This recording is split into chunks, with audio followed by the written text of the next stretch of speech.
Hey guys, welcome back to our YouTube channel. तो इस video के अंदर हम डिस्कस करेंगे क्लास 8 का maths NCERT chapter data handling, जिसके क्लास नोट्स। तो देखिए यहाँ पर सबसे पहले पढ़ते हैं हम इंट्रोडक्शन टू डेटा हैंडलिंग। क्या होता है डेटा हैंडलिंग? तो कोई भी डेटा है उसको अगर हम ऑर्गेनाइज्ड फॉर्म में अगर रिप्रेजेंट करें और उसकी स्टडी को हम बोलते हैं डेटा हैंडलिंग। जैसे कि for example, data handling means to collect and present the data so that it could be used in further studies and to find some results. ठीक है, उसको हम क्या बोलेंगे? हम डेटा हैंडलिंग। डेटा क्या होता है? तो जैसे कि फॉर एग्जांपल कोई भी आपका जैसे कि क्लास है, क्लास के अगर मैं वेट लेता हूँ, कुछ बच्चों के वेट ले लेता हूँ, मान के चलो किसी का वेट 50 kg है, किसी का 40 kg है, किसी का 60 kg है। तो 40 हुआ, 50 हुआ, 60 हुआ, ये सभी हमारे स्टूडेंट्स के क्या है? वेट है।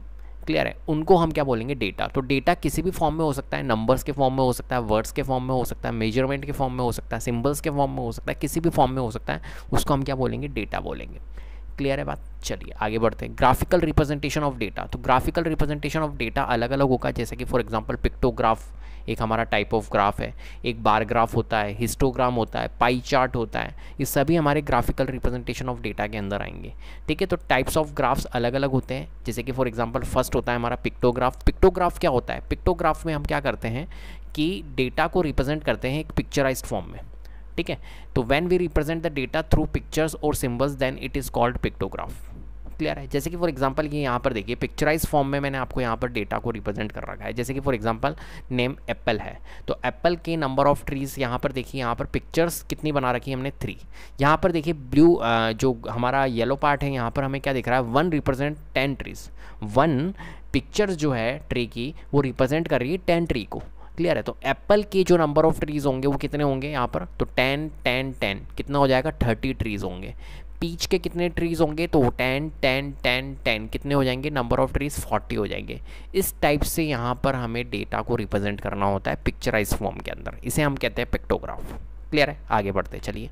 तो यहाँ पर देखिए नेक्स्ट स्लाइड है हमारे पास में बार ग्राफ। बार ग्राफ क्या होता है? तो बार ग्राफ को समझते हैं। जैसे कि फॉर एग्जांपल के फॉर्म में मैंने यहाँ पर आपको दिया हुआ है पैट सर्वे। एक सर्वे मैंने किया है पैट का। तो यहाँ पर देखिए cat, dog, birds, fish, rabbit, hamster, ये हमारे पैट है। ठीक है, और वैल्यूज़ कितनी है यहाँ पर? वैल्यूज़ मैंने यहाँ पर लिख रखी है 0 1 2 3 4 5 6 7 8 9 10। ठीक है, तो कैट की अगर हम वैल्यूज़ देखना चाहें तो कैट कितनी है? नंबर ऑफ़ वैल्यूज़ कितनी है कैट की? तो यहाँ पर 5 है। डॉग है तो डॉग का हमने सर्वे किया तो डॉग 7 निकले। बर्ड्स देखें तो बर्ड्स हमारे 3 निकले। तो यहाँ पर आपको दिख रहा होगा ये बार ग्राफ है। बार ग्राफ जो होता है यहाँ पर क्या होता है? हमारा जो गैप होता है वो सेम होता है। यहाँ पर ध्यान रखिएगा, ये जो गैप है इनके बीच में, सभी के बीच में, ये सेम है। क्लियर है? और यहाँ पर जो इनकी विड्थ होती है, बार की जो विड्थ होती है, ये देखिए ये चौड़ाई जो है ये भी आपकी सेम होती है। ऐसा नहीं कि कोई बार आपका पतला होगा, कोई बार चौड़ा होगा, ऐसा नहीं होता है। क्लियर है बात?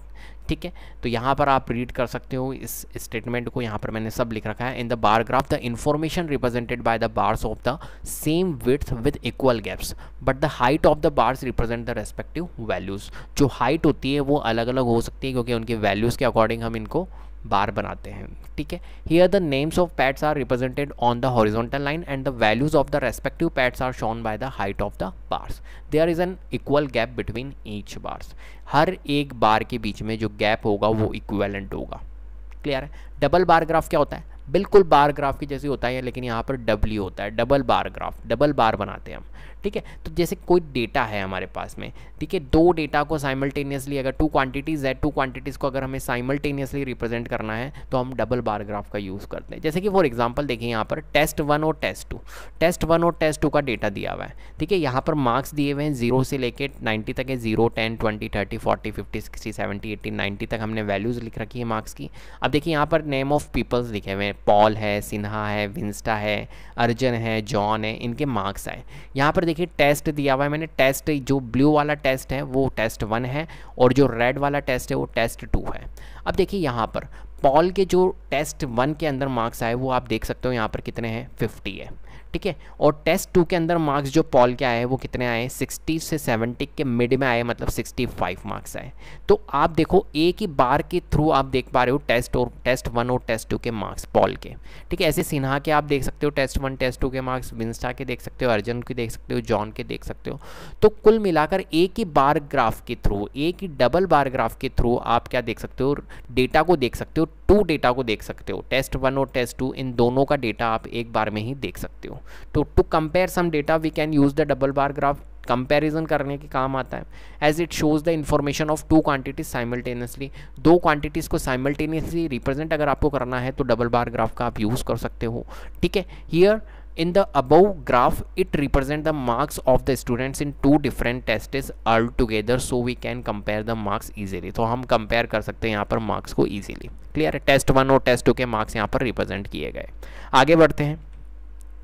ऑर्गेनाइजिंग डेटा, ऑर्गेनाइजिंग डेटा क्या होता है?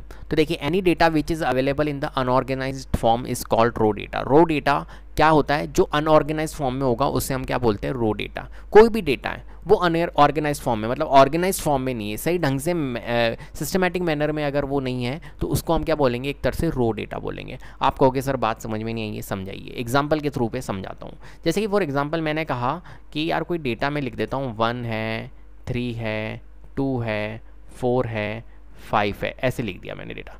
अब इस डेटा को जब आप देखोगे तो आप कहोगे सर ये ऑर्गेनाइज्ड फॉर्म में नहीं है।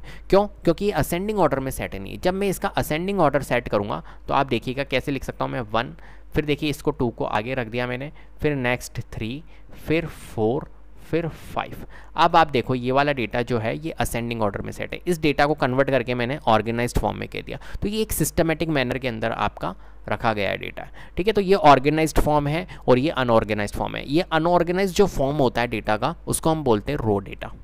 क्या बोलते हैं? रो डेटा। और जो ऑर्गेनाइज्ड फॉर्म होता है उसको हम क्या बोलते हैं? प्रेजेंटेशन ऑफ डेटा, ठीक है, इन्फॉर्मेशन, ठीक है। तो ऑर्गेनाइज्ड फॉर्म में जो डेटा होता है उसको हम इन्फॉर्मेशन बोलते हैं, प्रेजेंटेशन ऑफ डेटा। तो this raw data is arrange और grouped in a systematic manner to make it meaningful, which is called the presentation of data. Clear? Terms related to data organising. Data organising के अंदर हम कौन कौन सी terms को कौन कौन सी टर्म्स हम देखते हैं? तो यहाँ पर देखिए, एक तो फ्रीक्वेंसी देखते हैं, फ्रीक्वेंसी डिस्ट्रीब्यूशन टेबल। तो फ्रीक्वेंसीज क्या होता है? फ्रीक्वेंसी जैसे कि मैंने यहाँ पर लिखा 1, 3, 2, 1, 4, 5, 6। अब मैं अगर बोलता हूँ 1 डेटा कितने टाइम से बताऊँ? तो 1 डेटा है 1 और 1 2 टाइम्स है। तो 2 जो होगा वो क्या होगा? हमारी 1 की फ्रीक्वेंसी होगी कि 1 जो है वो 2 नंबर ऑफ टाइम्स है, मतलब फ्रीक्वेंसीज हो गई 1 की, कि 1 की फ्रीक्वेंसी कितनी हो गई? 2 हो गई। क्लियर है? तो ये होती है हमारी फ्रीक्वेंसीज। आगे बढ़े तो frequency tells us the number of times a particular quantity repeats itself. Frequency distribution table हम कैसे बनाते हैं? तो फ्रीक्वेंसी डिस्ट्रीब्यूशन टेबल देखिए यहाँ पर बना रखा है। कलर चॉइसेस हमने रख रखी है, purple, yellow, red, green, blue, orange. Tally marking इसकी कर रखी है और फ्रीक्वेंसीज बना रखी है। तो पर्पल जो है उसकी टेली मार्किंग 4 है तो फ्रीक्वेंसीज 4 हो गई। येलो की टेली मार्किंग देखिए 7 है तो 7 हो गई। ये इस तरीके से टेली मार्किंग करी हुई है। अभी नेक्स्ट वाले एग्जाम्पल में हम टेली मार्किंग के बारे में भी समझेंगे कि टेली मार्क कैसे किया जाता है। क्लियर है? आगे बढ़े, चलिए आगे बढ़ते हैं। Next, grouping data. तो grouping data, if we have a large number of quantities then we need to group the observation and then make the table. Such a table is called a group frequency distribution table. देखिए, जब कोई large number में अगर quantities data आपको दिया हुआ है तो वहाँ पर आपको ग्रुपिंग करनी पड़ती है डेटा की, ठीक है। और जो ग्रुप करते हैं, जो हम टेबल बनाते हैं ग्रुप करके डेटा को, उसको हम बोलते हैं group frequency distribution table. Clear? अब ग्रुप फ्रीक्वेंसी डिस्ट्रीब्यूशन टेबल के अंदर कौन कौन सी टर्म्स का यूज़ करेंगे हम? तो यहाँ पर देखिए, एक तो क्लास इंटरवल का यूज़ करेंगे, क्लास इंटरवल और class, lower limit, upper limit, width और साइज और magnitude of the class interval. क्या होता है एक ही एग्जांपल में समझा देता हूँ। जैसे कि हम ग्रुप बनाएंगे, जैसे कि फॉर एग्जांपल मैंने एक ग्रुप बनाया है 0 to 5, है ना, फिर नेक्स्ट बना दिया 5 to 10। ये एक तरह से मैंने डेटा का ग्रुप बना दिया, ठीक है। तो ये एक तरह से 0 to 5 या 5 to 10 ये क्या है? क्लास इंटरवल है। क्या है? इसको हम क्या बोलेंगे? Class interval. तो मैंने आपको बता दिया क्लास इंटरवल क्या होता है, एक तरह से 0 to 5, ये एक तरह से क्लास इंटरवल है। अब अगर लोअर लिमिट की बात करें, लोअर क्लास लिमिट, तो लोअर क्लास लिमिट कौन सी है इसमें? 0। ये क्या है? लोअर लिमिट है, LL है, ठीक है। और बात करें अपर क्लास लिमिट की, तो अपर क्लास लिमिट कौन सी होगी? ये 5, जो बड़ी वाली वैल्यू है, ये UL है, upper limit, upper class limit, ठीक है। अब बात करते हैं विड्थ और साइज। साइज की बात करें तो साइज मतलब इन दोनों का गैप। अपर लिमिट में से लोअर लिमिट माइनस कर दो तो साइज निकल के आ जाएगी, ठीक है, क्लास साइज निकल के आ जाएगा। तो अपर लिमिट में से लोअर लिमिट को अपने को माइनस करना है, मतलब 5 में से 0 माइनस करेंगे तो क्या आएगा? 5 आएगा। तो 5 जो होगी वो क्या होगी? क्लास साइज होगी। क्लियर है? तो चारों टर्म्स मैंने एक ही एग्जाम्पल के थ्रू आपको समझा दिए। आगे बढ़ते हैं। चलिए एग्जाम्पल यहाँ पर देखिए, मैंने एग्जाम्पल रखा है और एग्जाम्पल के थ्रू हम टेलीमार्क को समझते हैं, कैसे हम फ्रिक्वेंसीज बनाते हैं, फ्रिक्वेंसी डिस्ट्रीब्यूशन टेबल बनाते हैं। तो देखिए यहाँ पर there is a list of marks of 40 students in a school, arrange this in group frequency distribution table. देखिए ये जो टेबल बना रखी है, तो ये टेबल जो है वो 40 स्टूडेंट्स की है और ये मार्क्स है 40 स्टूडेंट्स के। क्लियर है? तो ये यहाँ पर इस डेटा को हमें रीड करके हमें क्या बनानी है, एक तरह से फ्रीक्वेंसी डिस्ट्रीब्यूशन टेबल बनानी है। अब देखिए यहाँ पर हम क्या करेंगे, ग्रुप बनाएंगे, क्योंकि डेटा ज़्यादा है। तो डेटा ज़्यादा है तो हमें क्या करना होगा, ग्रुप फ्रीक्वेंसी डिस्ट्रीब्यूशन टेबल बनानी पड़ेगी, ग्रुप बनाने पड़ेंगे। तो डेटा का ग्रुप हम कैसे बनाएंगे, कैसे हम क्लास इंटरवल देखेंगे, क्लास इंटरवल कौन सी ले हम शुरू की, तो हम कैसे देखें। तो यहाँ पर देखिए सबसे पहले आपको क्या करना है, सबसे लोवेस्ट डेटा को देखना है। क्या बोल रहा हूँ मैं, सबसे लोवेस्ट डेटा को आपको देखना है। तो लोवेस्ट डेटा बताओ यहाँ पर कौन सा है, तो आप देखोगे लोवेस्ट डेटा सर यहाँ पर सबसे लोवेस्ट डेटा देखिए 30 है, 30 के बाद में और कौन सा है 27 है, 27 और कौन सा डेटा है बताओ, 27 आ गया, 55, 28, हाँ 27 है सबसे लोवेस्ट डेटा। तो हम क्या करेंगे, 27 अगर हमें लोवेस्ट डेटा मिला है, क्या मिला है, सबसे लोवेस्ट डेटा 27, और हाईएस्ट डेटा देखिए, हाईएस्ट डेटा कौन सा है, हाईएस्ट डेटा देखिए कौन सा है यहाँ पर। तो हाईएस्ट हम डेटा देखेंगे तो हाईएस्ट डेटा हमें नज़र आ रहा है 70 और 60, 78 हमें हाईएस्ट नज़र आ रहा है। तो 78 हमारा हाईएस्ट। तो आपको सबसे पहला काम क्या करना है, लोवेस्ट डेटा और हाईएस्ट डेटा को देखना है। अब हम क्लास इंटरवल बना सकते हैं इजीली। देखो 27 जो है वो कहाँ पर आएगा, तो हम कह सकते हैं इसके लिए क्लास इंटरवल बना सकते हैं हम 20 to 30 बना सकते हैं। जो 27 है वो 20 to 30 के बीच में आएगा। मान के चलिए कि यहाँ पर एक डेटा होता 18, मान के चलिए एक डेटा 18 भी होता, तो फिर लोवेस्ट डेटा क्या हो जाता हमारा 18 हो जाता। तो 18 कहाँ पर आता, 18 आता 10 to 20 के बीच में। ठीक है, फिर हम 10 to 20 लेते हैं, इसलिए 18 तो था नहीं हमारे पास में, क्या था लोवेस्ट डेटा 27 था। तो 27 के लिए हमने देखा 27 तो हमारा 20 और 30 के बीच में भी आ जाएगा। तो 20 to 30 के बीच में हमारा क्या आएगा, लोवेस्ट डेटा आ जाएगा। तो 20 to 30 बन गई। फिर नेक्स्ट क्लास इंटरवल क्या बनेगी, 30 to 40, फिर नेक्स्ट 40 to 50, 50 to 60, 60 to 70। लेकिन हम कहाँ तक जाए, क्या हम ऐसे ही चलते रहेंगे, इसके लिए हम देखेंगे हाईएस्ट डेटा को। हाईएस्ट डेटा क्या है 78। तो 78 के लिए क्या बनाएंगे, 78 कहाँ पर आ जाएगा, किसके बीच में आ जाएगा, 70 to 80 के बीच में आ जाएगा। आएगा या नहीं आएगा, तो हमें 70 to 80 तक ही जाना है। तो 30 to 40, 40 to 50, 50 to 60, 60 to 70, 70 to 80। इतनी बात समझ में आ गई। तो हमें क्लास इंटरवल बनाना आ गया कि क्लास इंटरवल हम कैसे यहाँ पर लेंगे डेटा को देख के। तो देखिए यहाँ पर क्लास इंटरवल ले ली गई है, ठीक है, ये हमने ले लिया। अब टेली मार्किंग करेंगे, तो टेली मार्किंग हमें कैसे करनी है, तो टेली मार्क का हम एक कॉलम्स बनाएंगे। तो टेली मार्किंग हमें कैसे करनी है, ध्यान रखना है। यहाँ पर देखिए सबसे पहले हम डेटा को रीड करते हैं, इस तरीके से हम डेटा रीड कर सकते हैं, ऐसे कर लो या ऐसे कर लो, जैसे भी आपकी इच्छा है। मैं यूँ कर रहा हूँ। तो देखिए यहाँ पर 55 है सबसे पहले डेटा। 55 कहाँ पर आएगा, तो 55 आएगा हमारा 50 to 60 के बीच में। देखिए 50 to 60 के बीच में, तो हम टेली मार्क कर देते हैं, एक बार हमने ड्रॉ कर दी। क्लियर है। फिर नेक्स्ट है 58। 58 कहाँ पर आएगा, तो 58 भी हमारा 50 to 60 के बीच में आएगा। तो 58 के लिए भी हमने बार ड्रॉ कर दी। अब नेक्स्ट है 30। देखिए यहाँ पर ये 30 स्पेशल नंबर है। क्यों स्पेशल है, क्योंकि देखिए 30 कहाँ पर आएगा बताइए, 20 to 30 के बीच में आएगा या 30 to 40 के बीच में आएगा। यहाँ आपको होगा कन्फ्यूजन। क्या होगा, कन्फ्यूजन। तो ध्यान रखना, मैं एक कन्फ्यूजन आपका ये दूर कर देता हूँ कि जो 30 आएगा वो कहाँ पर आएगा। तो ध्यान रखना, जैसे कि यहाँ पर लिखा हुआ है 20 to 30, 20 to 30। तो ये जो 20 to 30 का डेटा है, 20 to 30 के अंदर आएगा आपका 20 से लेके 29। ये ध्यान रखना है आपको, क्या 20 to 30 में 20 to 29 आएगा, ठीक है। और 30 से लेके 40 में क्या आएगा, 30 से लेके 40 में आएगा आपका 30 से लेके 39। अब मुझे एक बात बताइए, बताओ ये 30 जो डेटा आएगा वो कहाँ पर आएगा, तो 30 जो डेटा आएगा वो 30 to 40 में आएगा, ना कि 20 to 30 में आएगा। क्योंकि 20 to 30 में कौन कौन सा आएगा, 20 से लेके 29 तक की डेटा आएंगे, 20 to 29 तक का डेटा आएगा। और 30 to 40 में कौन आएगा, 30 to 39 तक। तो इससे हम ये एक ऑब्जर्व कर पा रहे हैं कि लास्ट वाला नंबर हमारा नहीं आएगा। जैसे कि 30 अगर चाहिए तो 30 हमारा 20 to 30 में नहीं आएगा, कहाँ पर आएगा, 30 to 40 में। अगर हमें 60 चाहिए तो 60 हमारा 50 to 60 में नहीं आएगा, कहाँ पर आएगा, 60 to 70 में नहीं आएगा। इतनी बात क्लियर है। अब देखिए यहाँ पर जो 30 है, तो 30 कहाँ पर आएगा, 20 to 30 में नहीं आएगा, 30 to 40 में आएगा। तो यहाँ पर हम बार ड्रॉ कर देंगे, ये हमने बार ड्रॉ कर दी। क्लियर है। फिर 39 है तो 39 कहाँ आएगा, 30 to 40 में आएगा, तो 39 30 to 40। फिर 63 है तो 63 कहाँ पे आएगा, 60 to 70 में, तो 60 to 70 के लिए बार ड्रॉ कर देंगे। ठीक है, इस तरीके से हमें बार ड्रॉ करनी है। ठीक है, चलिए ये बार ड्रॉ करने के बाद में एक सिचुएशन आएगी कि जिसमें देखिए जैसे कि 50 to 60 का डेटा है तो फिर एक बार और आएगी। ठीक है, आगे आप डेटा रीड करोगे, फिर एक बार और आएगी, 4 बार हो गई, फिर एक बार और आएगी मान के चलिए। तो जैसे ही 5वीं बार है तो 5वीं बार हम ड्रॉ नहीं करते ऐसे, हम क्या करते हैं 5th बार के लिए हम ये वाली लाइन क्रॉस कर देते हैं, ये ऐसे क्रॉस करते हैं। ठीक है, ये क्यों करते हैं इसका रीज़न मैं आपको बताता हूँ, ऐसा क्यों करते हैं हम। देखिए होता क्या है एक्चुअली में, रीड करने में आसानी हो हमें। देखिए एक तो मैं बार ऐसे बनाऊँ आपके सामने,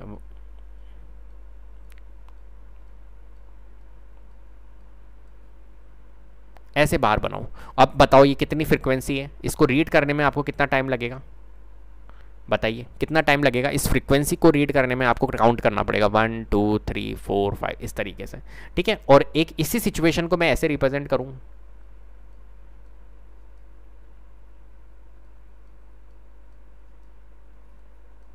इसी सिचुएशन को मैं ऐसे रीड करूं तो कितना टाइम लगेगा, आप फटाफट कहोगे। ये 5 का ग्रुप है, ये 5 का ग्रुप है 10 और +2 12।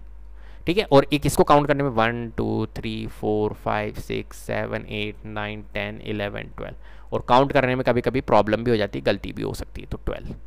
ठीक है, तो रीड करने में हमें आसानी हो, है ना, अंडरस्टैंड लेवल बढ़ता है इससे, तो इसलिए हम क्या करते हैं ग्रुप बना देते हैं एक तरह से। तो क्रॉस करके हम एक 5 का ग्रुप बनता है यहाँ पर, तो 5 का हम क्या कर सकते हैं ग्रुप बना सकते हैं। तो ये ध्यान रखना है अपने को, ऐसा नहीं है कि आपको बस बार बार ड्रॉ करनी है, नहीं, क्रॉस भी बनाना है आपको, 5 का एक ग्रुप भी बनाना है आपको। इतनी बात क्लियर है। अब देखिए डेटा को रीड करने में कितनी आसानी होती है जब हम फ्रीक्वेंसीज काउंट करते हैं। तो देखिए यहाँ पर हमें ग्रुप बना दिखा तो 5 ही है, तो 5। यहाँ पर देखिए 5 + 3 है तो 8, 5 + 4 है तो 9, 5 + 5 है तो 10, 5 + 1 है 6 और ये 2, और एक हमें काउंट करना पड़ता अगर वो से नहीं हुआ 1 2 3 4 5 6 7 8 9 10, तो कितना टाइम लगता है। तो इसलिए हम क्या करते हैं क्रॉस करके हम क्या कर सकते हैं इसकी ग्रुप बना सकते हैं। इतनी बात क्लियर है, आगे बढ़े चलिए। तो इस तरीके से हमें क्या बनाना होगा, इस तरीके से हमें इसको बनाना होगा फ्रीक्वेंसी डिस्ट्रीब्यूशन टेबल को। ठीक है, चलिए हिस्टोग्राम। हिस्टोग्राम क्या होता है, तो देखिए हिस्टोग्राम को हम समझते हैं, हिस्टोग्राम भी हमारा बार ग्राफ की जैसे होता है, लेकिन हिस्टोग्राम क्या होता है एक दूसरे से कनेक्टेड होते हैं, टच्ड होते हैं। ठीक है, यहाँ पर इनके बीच में बार के बीच में गैप नहीं होता है, there is no gap between each bar. Clear. तो यहाँ पर देखिए हिस्टोग्राम को समझते हैं सबसे पहले। तो histogram basically the bar graph of the group frequency distribution और continuous class interval is called histogram. जो हिस्टोग्राम होता है वो सिर्फ कंटिन्यूस क्लास इंटरवल का ही बनता है, ये बात भी आपको ध्यान रखनी। कंटिन्यूस क्लास इंटरवल है तो उसका ही हमारा हिस्टोग्राम बनेगा। ठीक है, ग्रुप फ्रीक्वेंसी डिस्ट्रीब्यूशन कहाँ बनेगा, ग्रुप डेटा होना चाहिए, ग्रुप डेटा और कंटिन्यूस क्लास इंटरवल्स होनी चाहिए डेटा की। ठीक है, the class intervals are shown on the horizontal line. जो क्लास इंटरवल है वो हॉरिजॉन्टल लाइन से शो होती है, जैसे कि यहाँ पर देखिए क्लास इंटरवल क्या दिया हुआ है 800 to 810, 810 to 820, ये आपको दिया हुआ है क्लास इंटरवल। तो यहाँ पर देखिए हॉरिजॉन्टल लाइन से शो करी हुई 800, 810, 820, 830, 840, 850 to 900 तक। ठीक है, तो ये हमने लिख रखा है डेटा। और क्या है, frequency of the class interval is shown is the height of the bars. जो फ्रीक्वेंसीज होगी ये 3 2 1, ये किससे हमने शो कर रखा है, हाइट ऑफ द बार से। ये देखिए, ठीक है, 9 को देखो रिप्रेजेंट कर रखा है यहाँ पर, ये 9 रिप्रेजेंट कर रखा है, ये 3 रिप्रेजेंट कर रखा है, ये 2 रिप्रेजेंट कर रखा है, ये 1 रिप्रेजेंट कर रखा है, हाइट ऑफ द बार से। ठीक है, there is no gap between each bar. मैंने अभी आपको बताया था दोनों के बीच में, देखिए यहाँ पर बार के बीच में गैप नहीं है, जबकि बार ग्राफ बनाते हैं तो वहाँ पर गैप होता है, इक्वल गैप होता है हर बार के बीच में। यहाँ पर कोई बार के बीच में गैप नहीं होता है, टच्ड होते हैं, एक दूसरे से कनेक्टेड होते हैं। क्लियर है, चलिए अब यहाँ पर देखिए क्लास इंटरवल जो है फ्रीक्वेंसीज 800 to 810 है, फिर नेक्स्ट 810 to 820 है। तो ये आपको बनानी पड़ेगी, ये एक तरह से क्वेश्चन का पार्ट नहीं है, ये आंसर का पार्ट है, ये आंसर का पार्ट है, ये आंसर का पार्ट है। क्वेश्चन का पार्ट कौन सा है, ये एग्जाम्पल। ये देखिए एग्जाम्पल आपको दिया हुआ है, इसको हम सॉल्व करते हैं। Draw a histogram for the wages of 30 workers in a company. The wages are as follows 830, 840, 868, ये इस तरीके से वेजेस मिलती है उनको। ठीक है, कंपनी को 30 वर्कर्स है और उनकी वेजेस इस तरीके से, किसी की 830 है, किसी की 840 है, किसी की 868 है, इस तरीके से वेजेस इनको मजदूरी मिलती है। तो यहाँ पर देखिए 830। ठीक है, तो सबसे पहले हमें क्लास इंटरवल बनाने के लिए, डेटा बनाने के लिए हमें क्या देखना होगा, मैंने अभी आपको बताया था लोवेस्ट डेटा। क्या देखना होता है? Lowest data. तो लोवेस्ट डेटा कौन सा है बताओ यहाँ पर? तो सबसे लोवेस्ट डेटा अगर हम देखें तो लोवेस्ट डेटा हमें दिख रहा है 810। ठीक है, 810 से भी है क्या छोटा डेटा? 810 से भी छोटा डेटा है क्या? तो यहाँ पर 804 है, तो लोवेस्ट डेटा हमारा हो गया 804। ठीक है, अब हाईएस्ट डेटा की बात करते हैं। हाईएस्ट डेटा क्या है? तो हाईएस्ट डेटा हमें दिख रहा है 898 हमें हाईएस्ट डेटा दिख रहा है, इससे बड़ा कोई भी नहीं है यहाँ पर। तो अब हमारी क्लास इंटरवल हम बना सकते हैं। तो लोवेस्ट डेटा 804 है, तो हम स्टार्ट कर सकते हैं 800 से। तो 800 से 810, फिर नेक्स्ट आ जाएगा हमारा 810 से 820, इस तरीके से हमारा डेटा चलता रहेगा। और हाईएस्ट डेटा क्या है? 898। 898 कहाँ पर आ जाएगा हमारा? 890 से लेके 900, यहाँ पर आ जाएगा हमारा 898। तो इस तरीके से हम यहाँ पर क्या बना लेंगे? फ्रीक्वेंसीज क्लास इंटरवल्स बना लेंगे। तो 800 टू 810, 810 टू 820, 820 टू 830, 830 टू 840, इस तरीके से 890 टू 900 तक हम चलेंगे। इतनी बात समझ में आ गई? चलिए, क्लास इंटरवल तो हमने बना लिया। नेक्स्ट क्लास इंटरवल बनाने के बाद में हमें क्या करना है? फ्रीक्वेंसीज देखनी है। तो देखिए 830 कहाँ पर आएगा? तो 830 हमारा आएगा 830 टू 840 के लिए। 820 टू 830 में नहीं आएगा, 830 टू 840 में आएगा हमारा। तो उसकी टेलीमार्किंग बनानी है। देखिए मैंने यहाँ पर टेलीमार्किंग नहीं बनाई है, डायरेक्ट फ्रीक्वेंसीज मैंने लिख दी है काउंट करके। तो आपको टेलीमार्किंग भी बनानी है। आप टेलीमार्किंग बना के फिर फ्रीक्वेंसीज आप लिख लेना, जैसा कि पहले वाले क्वेश्चन में किया था। ठीक है, ये टेबल बनाने के बाद में आपको हिस्टोग्राम बनाना है।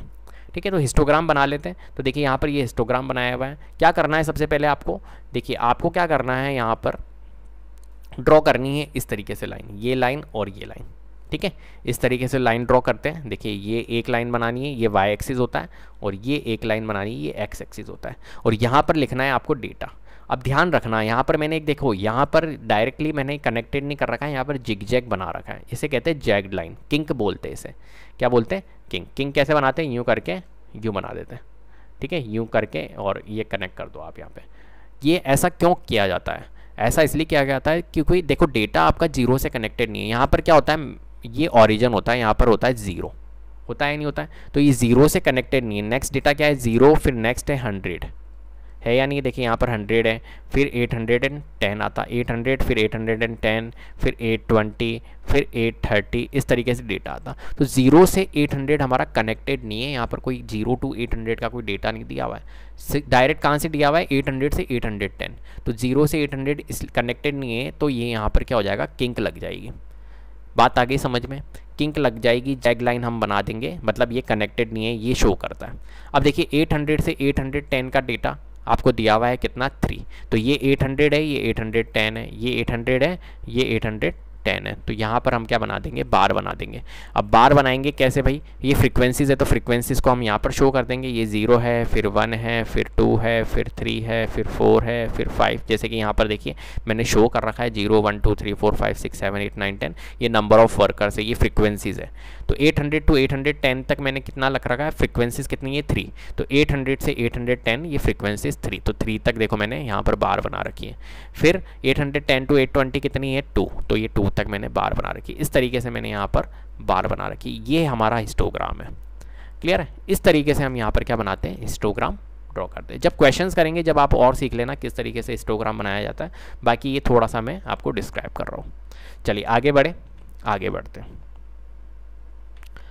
सर्कल ग्राफ और पाई चार्ट। सर्कल ग्राफ क्या होता है? तो सर्कल ग्राफ को ही पाई चार्ट बोलते हैं। एक तरह से सर्कल के अंदर कोई ग्राफ बनेगा अगर, तो उसे हम क्या बोलते हैं? पाई चार्ट बोलते हैं। ठीक है, अब कैसे बनेगा सर्कल के अंदर कोई ग्राफ? ठीक है, उसको हम समझते हैं। तो यहाँ पर देखिए, जैसे कि फॉर एग्जांपल कोई सर्कल है, ये सर्कल है। ठीक है, तो आपने देखा होगा सर्कल के अंदर ग्राफ, जैसे कि कुछ डेटा दिया होगा, कभी कभी आपने देखा होगा डेटा दिया हुआ है और ये ऐसे दिया हुआ है। जैसे कि ये मैं ऐसे ही बना रहा हूँ अपने मन से।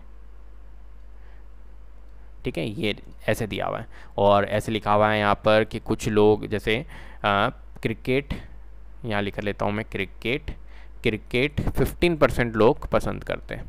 ठीक है, फिर यहाँ लिख देता हूँ मैं फुटबॉल करते हैं 60% लोग, 60 नहीं, यहाँ पर लिख देता हूँ फुटबॉल भी हमारा 15% लोग पसंद करते हैं। ठीक है, और हॉकी पसंद करते हैं 40% लोग। ठीक है, और टेनिस पसंद करते हैं 30% लोग। ठीक है, इस तरीके से डेटा रिप्रेजेंट किया जाता है। तो ये डेटा एक तरह से क्या है, पाई चार्ट है।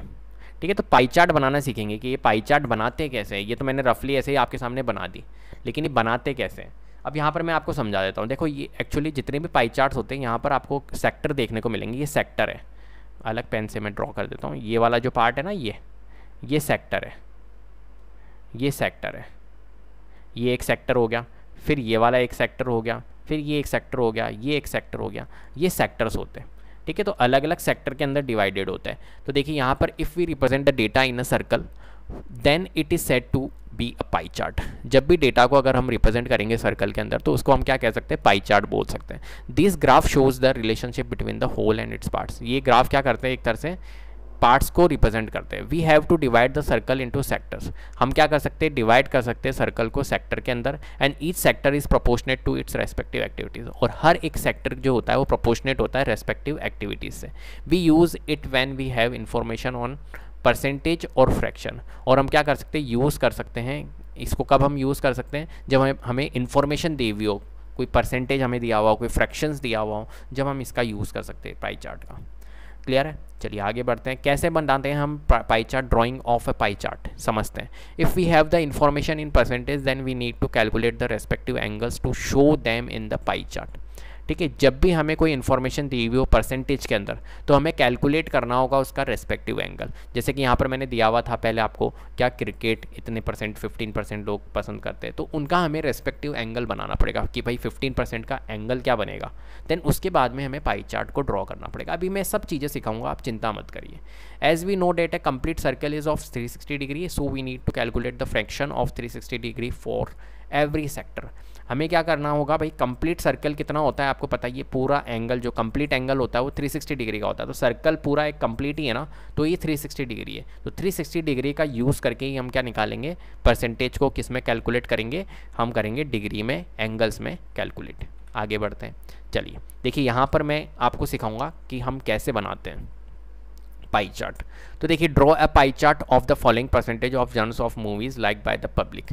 तो जॉनर्स ऑफ मूवीज़ आपको दी हुई है, कॉमेडी, एक्शंस, रोमांस, ये अलग अलग टाइप की मूवीज़ पसंद करते हैं। Number of peoples 27% comedy movies को पसंद करते हैं, एक्शन मूवीज़ को 18% लोग पसंद करते हैं, रोमांस मूवी को 14% लोग पसंद करते हैं। ये इस तरीके से हमें डेटा दिया हुआ है। तो ये तो हमारा क्वेश्चन है, ध्यान रखना, ये तो हमारा क्वेश्चन का पार्ट है। ये वाला पार्ट हमारा क्वेश्चन का है और इस क्वेश्चन को हमने आंसर में कन्वर्ट किया है, तो आंसर हमें करना होगा। ठीक है, तो ये है हमारा आंसर। तो यहाँ पर देखिए आंसर में हमने क्या कर रखा है, जॉनर्स ऑफ मूवीज़ लिखा हुआ है, percentage of number of the peoples हमने लिखा हुआ है। अब हमें क्या करना होगा, परसेंटेज को हमें कन्वर्ट करना होगा किसके अंदर, परसेंटेज को हमें एंगल्स के अंदर कन्वर्ट करना होगा। तो परसेंटेज को एंगल्स में कैसे कन्वर्ट करते हैं ये चीज़ मैं आपको यहाँ पर समझाने वाला हूँ। ठीक है, तो परसेंटेज को एंगल्स में कन्वर्ट करने के लिए आपको क्या करना है भाई, 27% है। तो 27% को आप कैसे लिखोगे बताओ। सबसे पहले 27% को हम ऐसा लिख सकते हैं, 27/100 फ्रैक्शन के फॉर्म में लिख सकते हैं ना भाई। अगर मैं आपके सामने लिखता हूँ 4%, तो 4% का मतलब क्या होता है, 4/100 ही तो होता है भाई, 100 नीचे है, परसेंटेज का 100 नीचे आ जाता है। तो 27% को हम 27/100 लिख सकते हैं। अब देखिए, जब इसे हमें एंगल्स में कन्वर्ट करना होगा तो हम क्या कर सकते हैं, 27/100 इंटू 360। जब भी हमें किसी फ्रैक्शन को एंगल में कन्वर्ट करना है तो मल्टीप्लाइड करना होगा 360 से। ठीक है, तो परसेंटेज को अगर हमें फ्रैक्शन में कन्वर्ट करना है तो हम क्या कर सकते हैं, परसेंटेज को अगर हमें एंगल्स में कन्वर्ट करना है तो मल्टीप्लाइड 360 हमें करना होगा। तो ये देखिए 360 से हमने मल्टीप्लाई कर दिया, देन इसे हम रिड्यूस करके और सॉल्व करके आगे हम इसका कर सकते हैं। तो इसका आंसर जो निकलेगा वो निकलेगा 97.2। आप इसको सॉल्व करके देख लीजिएगा तो आंसर कितना निकलेगा, 97.2। अब देखिए 97.2 जो निकलेगा ये एंगल निकला, ये डिग्री निकली है। एंगल्स जो होते हैं वो डिग्री के फॉर्म में होते हैं, जैसे 30 डिग्री 40 डिग्री, तो ये एंगल ही होते हैं। तो 97.2 डिग्री एंगल आपका निकला है। क्लियर है, इस तरीके से हम इन सबके क्या निकाल लेंगे, सभी परसेंटेज के हम क्या निकाल लेंगे, एंगल्स निकाल लेंगे। 27% का देखो 27/100 इंटू 360 से निकाला। 18% का एंगल कैसे निकालेंगे, 18/100 इंटू 360 कैलकुलेशन करना, 64.8 डिग्री आ गया। इस तरीके से ये थोड़ा सा मैंने एग्जांपल थोड़ा सा टफ लेवल का लिया है, पॉइंट में लिया है, जबकि आपके ऐसे एग्जांपल्स नहीं आएंगे, आपके बिल्कुल ईजी आएंगे जिससे परफेक्ट वैल्यू निकलेगी, जैसे 30 डिग्री, 60 डिग्री, 45 डिग्री, ऐसे वैल्यूज़ निकलेगी, तो आप उनका एंगल भी फाइंड कर सकते हो ईजिली। तो ये वाले एंगल्स भी फाइंड करना ईजी होगा, कोई दिक्कत नहीं है। अभी मैं आपको एंगल फाइंड करना सिखाऊंगा, कैसे हम यहाँ पर इनका पाई चार्ट ड्रॉ करेंगे। तो देखिए आपके सामने एक सर्कल बना हुआ है, ये बना हुआ है सर्कल, कोई दिक्कत है? आपको क्या करना है, ये सर्कल सबसे पहले ड्रॉ करना है। ये सर्कल मैंने ड्रॉ कर दिया, देखो ऐसा ही पाई चार्ट बनेगा। अभी ये पाई चार्ट दिख रहा है आपको, ऐसा पाई चार्ट हम बनाएंगे यहाँ पर, ठीक है। तो पाई चार्ट बनाने के लिए हमें सबसे पहले सर्कल को ड्रॉ करना होगा, तो सर्कल हमने ड्रॉ कर दिया। अब देखिए यहाँ पर फर्स्ट एंगल क्या दिया हुआ है, 97.2। कितना एंगल दिया हुआ है, 97.2। आपको उठाना है अपना डी। क्या उठाना है, अपने डी को उठाना है और डी को रखना है आपको सीधा बिल्कुल इसके ऊपर। ये सेंटर पार्ट है, देखो ये जो साइन दिख रहा है आपको, ये सेंटर है। सेंटर पे मैं इसको डी को रख दूंगा, ये मैंने यहाँ पर लिख दिया, कोई परेशानी है?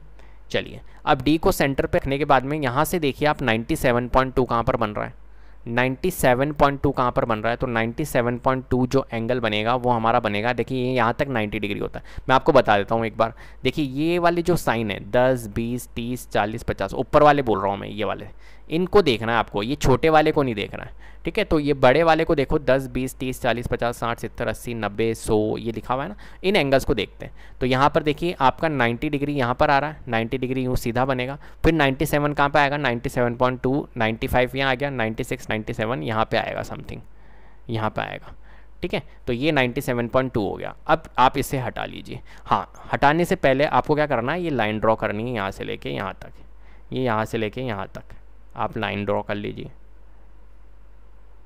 ये कर ली मैंने, ठीक है। अब आप इस कंपास को हटा सकते हो, सॉरी डी को हटा सकते हो। अब आपको क्या करना है, अब आपको ये लाइन ड्रॉ करनी है। ये देखिए इस पॉइंट से मैं मैच करूँगा, जिससे कि मेरा एंगल बन जाएगा। इस पॉइंट से मैं मैच करूँगा, ठीक है। तो ये इस पॉइंट से मैंने मैच कर लिया, तो ये यहाँ से यहाँ तक आ जाएगा, ठीक है। चाहो तो इस पॉइंट से कनेक्ट कर दो आप, कोई दिक्कत नहीं है अभी, जिससे कि हमारा परफेक्ट बने। बाद में हम इसको रब कर देंगे, बाद में हम इसको ऐसे रब कर देंगे, ये रब कर देंगे, तो हमारा ये एंगल बन गया। बताओ, तो ये 97.2 डिग्री का बना। मतलब ये किसका है, ये वाला पार्ट जो है वो कॉमेडी का बन गया, ये कॉमेडी का बन गया, ठीक है। कॉमेडी का बन गया हमारा 97.2 डिग्री का एंगल। अब नेक्स्ट आपको क्या करना है, अब हमें वापस से कंपास रखना है। अब कंपास कैसे रखेंगे, ध्यान रखना, कंपास को कैसे रखना है, कंपास को रखना है अब जो लाइन बनेगी उसके ऊपर रखते जाना है। अब देखो ये वाली लाइन बनाई ना अभी अपन ने, तो इस लाइन के ऊपर ऐसे रख दो, ये ऐसे रख दो, ऐसे रख दिया। अब देखो नेक्स्ट एंगल देखो 64.8 है, कौन सा एंगल है, 64.8। तो 64.8 कौन सा है बताओ, 64.8 कहाँ पे आएगा, 10, 20, 30, 40, 50, ये देखो 60 आ गया, ये 60, 62, ये 65 आ गया, 65 से आगे बनेगा यहाँ पर, यहाँ पर यह बनेगा 64। यहाँ पे मैंने डॉट लगा दिया। अब इसे हटा दीजिए, इसे हटा के आपको क्या करना है, सेंटर से इस लाइन को मैच कर दीजिए। बाद में इसको मिटा देंगे अपन, मिटा देंगे, ये मिटा देते हैं। अब ये लो, ये बन गया हमारा कौन सा, 64.8। 64.8 मतलब ये किसका था, अपना एक्शन। तो यहाँ लिख सकता हूँ मैं एक्शन, ये लीजिए मैंने एक्शन लिख दिया, ठीक है। नेक्स्ट हम करते हैं, नेक्स्ट 50.4 है। अब देखो नेक्स्ट लाइन कौन सी बनी थी अपनी, ये वाली बनी थी। तो अब हम किस पे रखेंगे, कंपास को इसके ऊपर रखेंगे, कंपास नहीं डी, सॉरी बार बार कंपास निकल रहा है। ये इस लाइन के ऊपर सीधा बिल्कुल ऐसे रख देंगे, रख दिया। अब 50.4 देखेंगे, 50.4 कहाँ पे बनेगा, देखो 50.4, 50 यहाँ पर है, 60 यहाँ पर है, 50.4, 50.4 बिल्कुल नियरेस्ट आएगा 50 के। तो ये रही यहाँ पे बनेगा, बन रहा है। ये देखिए यहाँ पे डॉट लगा रखा है मैंने, इसको अपन मैच कर देते हैं यहाँ से, ये लीजिए डॉट मैच कर दिया। अब इसे हटा दीजिए, ठीक है। तो ये बन गया हमारा रोमेंस, बिल्कुल इजी है। इस तरीके से हमें पाई चार्ट बनाना। तो रोमेंस के बाद में ड्रामा है, देखिए ड्रामा 50.4 डिग्री है। तो 50.4 डिग्री के लिए हमें क्या करना होगा, फिर से हमें डी उठाना है और इस डी को हमें कैसे रखना है, इस वाली लाइन के ऊपर। ये लाइन ड्रॉ करी थी अपन, लाइन बनाते जाओ और उसके ऊपर रखते जाओ, ये रख दी। अब देखिए 50.4 कहाँ पे आ रहा है बताओ, तो 50.4 देखेंगे हम तो यहाँ से स्टार्ट होना है और 50.4 कहीं ना कहीं आ रहा होगा, आपको देखना पड़ेगा। एक्चुअली में मेरे को दिख नहीं रहा है क्योंकि मेरा कंपास अब नीचे गया, ठीक है। तो 50.4 कहाँ पे आएगा, जहाँ पर भी आएगा वहाँ से आप डॉट लगा के आप क्या कर सकते हो, यहाँ पर आप लाइन ड्रॉ कर सकते हो ऐसे, तो ये हो जाएगा ऐसे, ठीक है। फिर नेक्स्ट 39.6, तो 39.6 के लिए आपको वापस से रखना पड़ेगा इसके ऊपर, ठीक है, और आपको ऐसे रखना पड़ेगा ये इसके ऊपर, इस लाइन के ऊपर ये रख दिया हमने। अब 39.6 देखिए, तो 39.6 यहाँ पे बन रहा है, ठीक है। यहाँ पर बनेगा नीचे, देखो दिख नहीं रहा है ना, ये एक्चुअली मेरा छुप रहा है, हिडन हो रहा है, तो मैं ऐसे ही थोड़ा आइडिया से बना रहा हूँ 39.6। फिर 28.8 बनाना है, तो 28.8 के लिए आपको रखना होगा यहाँ पर,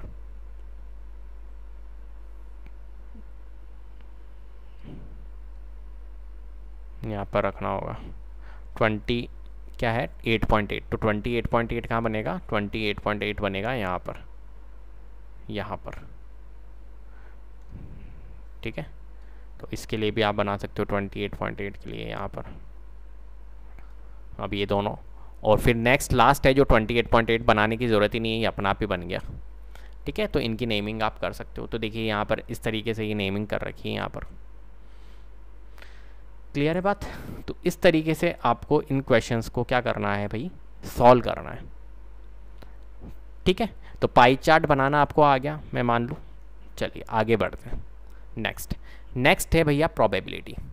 कैसे करते हैं हम प्रोबेबिलिटी फाइंड। कोई भी अगर हमें किसी भी आपको कोई एक्सपेरिमेंट करना है, रैंडम एक्सपेरिमेंट होते हैं, किसी की प्रोबेबिलिटी आपको निकालनी है, ठीक है। सबसे पहले प्रोबेबिलिटी समझते हैं, प्रोबेबिलिटी मतलब होता क्या है। तो देखिए प्रोबेबिलिटी मीन्स होता है संभावना। हिंदी में अगर प्रोबेबिलिटी को बोले तो हम संभावना बोल सकते हैं, जैसे बारिश आने की संभावना है ना। टॉस करते हैं तो टॉस में अपन कहते हैं हेड और टेल आने की क्या पॉसिबिलिटीज़ है। जब भी हम दो कोई बंदे टॉस कर रहे हैं तो हो सकता है एक जीतेगा एक हारेगा, सिंपल सी बात है, या तो हेड आएगा या टेल आएगा। तो एक तरह से ही प्रोबेबिलिटी होती है कि हेड आने की क्या प्रोबेबिलिटी है, क्या पॉसिबिलिटीज़ है, टेल आने की क्या प्रोबेबिलिटी है, क्या पॉसिबिलिटीज़ है। तो प्रोबेबिलिटी मीन्स पॉसिबिलिटीज़ ही होता है, ठीक। क्या चांसेस है, अपन बोलते हैं ना क्या चांस है आने के, तो एक तरह से वही। तो chances and probability. Probability tells the degree of uncertainty, it measures the likelihood that an event will occur. Clear है। रैंडम एक्सपेरिमेंट क्या होता है, if the result of the experiment is not known then it is known as a random experiment. जब भी हमें result पता ही नहीं हो किसी भी, तो उसको बोलते हैं रैंडम एक्सपेरिमेंट। फटाफट से जैसे कि देखो, if we throw a dice then the result could be any number from 1 to 6। समझ रहे हो मेरी बात को, 1 to 6 आने की पॉसिबिलिटीज़ ही होगी, ठीक है। इसके अलावा 7 आ सकता है क्या, 7 तो आ ही नहीं सकता है। तो 1 to 6 आने की ही पॉसिबिलिटीज़ होगी, क्योंकि डाइस में 1 से लेके 6 तक ही हमारे क्या होते हैं, नंबर होते हैं, इससे ज़्यादा नहीं होते हैं। 7 नहीं होता है या 8 नहीं होता है, ठीक है। तो आउटकम्स क्या होते हैं, when we do an experiment then there could be different results, this possible result of the random experiment are called outcomes. Clear है। एग्जाम्पल्स देखिए, there are 2 possible outcomes when we toss a coin such that head and tail, ठीक है। जब coin को हम toss करते हैं तो 2 पॉसिबल आउटकम्स ही होते हैं, या तो हेड आएगा या टेल आएगा। तो टोटल नंबर ऑफ आउटकम्स कितने हो गए, जब एक कॉइन को टॉस किया जाता है तो 2 होता है। कौन कौन से, 1 हेड और एक टेल।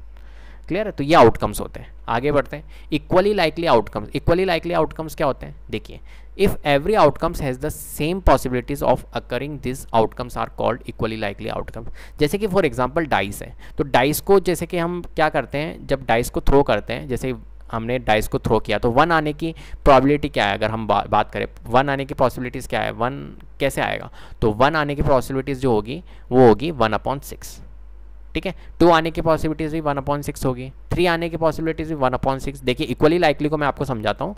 जैसे कि फॉर एग्जांपल मैंने कहा कि कोई डाइस है और डाइस को अगर मैंने थ्रो किया तो 1 आने की पॉसिबिलिटीज़ क्या है, तो किसी की भी प्रोबेबिलिटी जब हम निकालते हैं तो क्या होते हैं, फेवरेबल आउटकम्स जो होता है divided by total number of outcomes. क्या बोलते हैं अपन, number of chances for a particular outcomes divide by total number of outcomes, मतलब favourable outcomes divided by total number of outcomes. ये फॉर्मूला होता है एक प्रोबेबिलिटी निकालने का।